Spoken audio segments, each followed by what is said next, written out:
CityPop is slowly but surely conquering the world. CityPop is a loosely defined form of Japanese pop music that emerged in the late 1970s and peaked in popularity during the 1980s.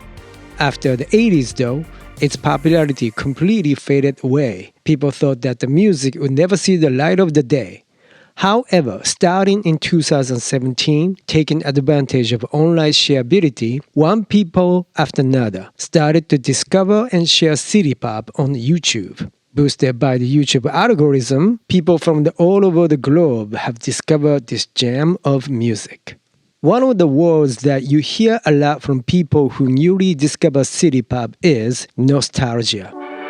It shows the power of the music that can make you feel nostalgic about the time and place you never lived. Most of us weren't even born yet when this music flourished. My friend has described her love of CityPop saying, "I love the way that I can feel the emotions of the song without knowing the language." I only discovered CityPop a year ago or so. But growing up in Japan, these are the music that my parents listened to when they were kids. My grandparents listened to CityPop as well. So when I bumped into YouTube's recommended playlist of CityPop music, the feeling of nostalgia was so immense. The music stirred up my forgotten memory of my childhood in Japan. I felt like I could almost touch and relive the memory. I could somehow imagine the scenery where my parents listened to CityPop when they were young, way before I came into their picture. Interestingly, CityPop is really the first Japanese pop music to win popularity outside of Japan. It paved the way for the current global popularity of Jpop. So, what is the origin of CityPop?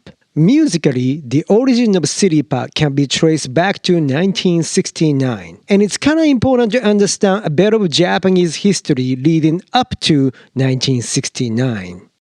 So, here's a little bit of history.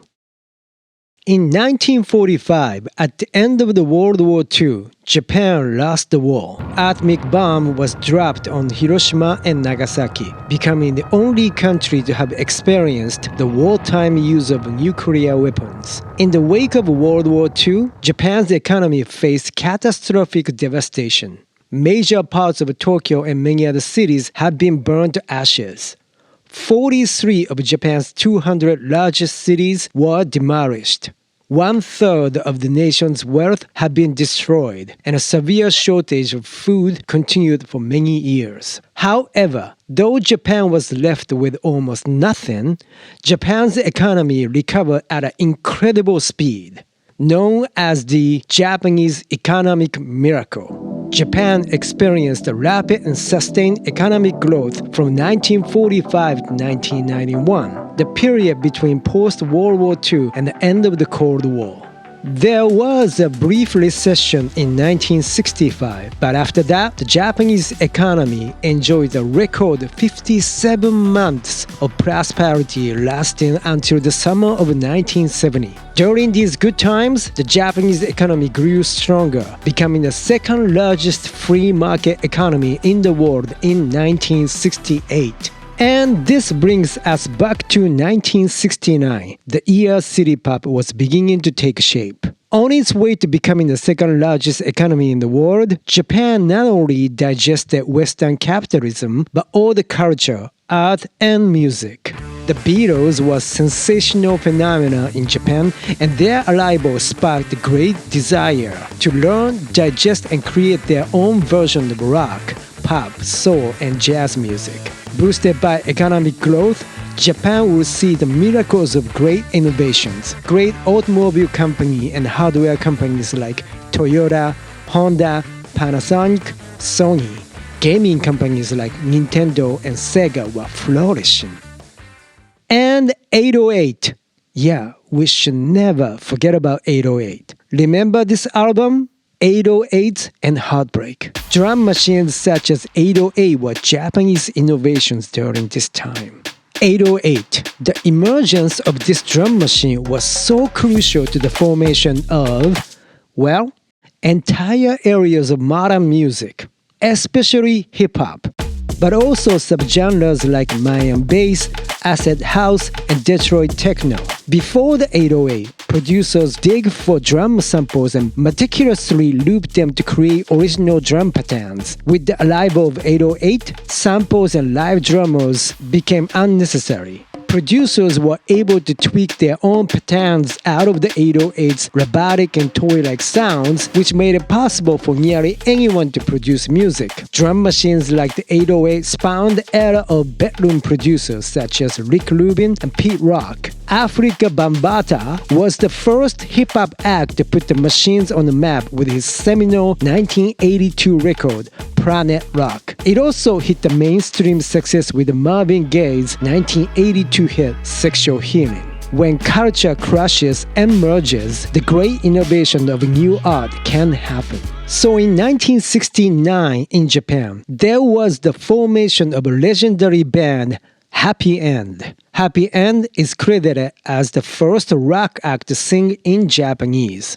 Also, Happy End's music has been cited as one of the origins of modern Jpop, with each member continuing to contribute to its development after the group's breakup. They became the godfather of what would become the CityPop. Haruomi Hosono would form a legendary Japanese techno band YMO. Eiichi Otaki is hailed as the greatest producer of J-pop history.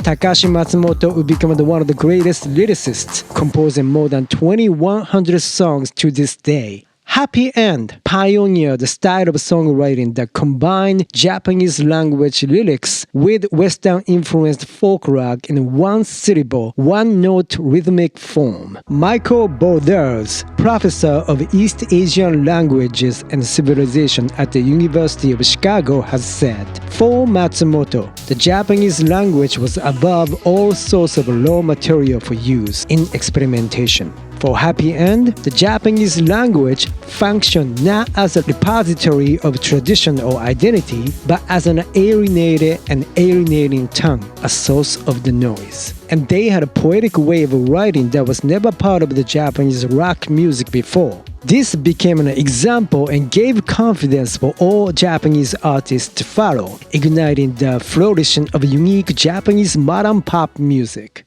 Also, a legendary band Sugar Babe's album Songs has been called the crucial origin of CityPop. The band's leader Tatsuro Yamashita would become one of the best-selling Japanese recording artists of all time, and he is often thought to be the king of CityPop.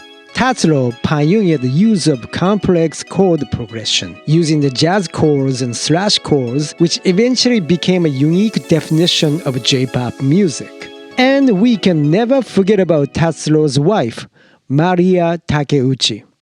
Her song, Plastic Love, which was produced by her husband Tatsuro, would become the song to ignite the revival of CityPop 33 years later outside of Japan. On July 5, 2017, an 8-minute remix of Plastic Love was uploaded on YouTube and went viral after being frequently recommended by YouTube algorithm. By 2019, the video had received over 22 million views, and it received over 55 million views by 2021 before being removed due to the copyright strike. The song's popularity led to an international resurgence of an interest in CityPop. Along with Miki Matsubara's 1979 single, Stay With Me, Plastic Love became a gateway for younger fans into CityPop genre, and it has been regarded as the most well-known song in the genre. To me personally, the magic of CityPop comes down to its power of storytelling.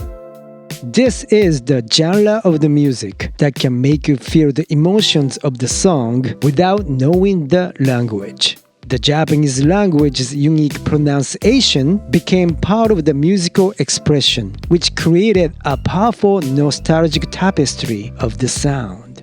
Once the dam breaks, the flood cannot be controlled. People from all over the world tasted the magic of CityPop, and it boosted the popularity of modern J-pop as well. I myself just cannot have enough of CityPop to listen to these days. There is a poem that says, "When the dam breaks, I will wash myself away and hope that current will take me to them."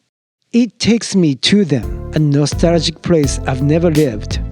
Tokyo, where my parents and grandparents roamed in the name of devastation, hopes, and dreams.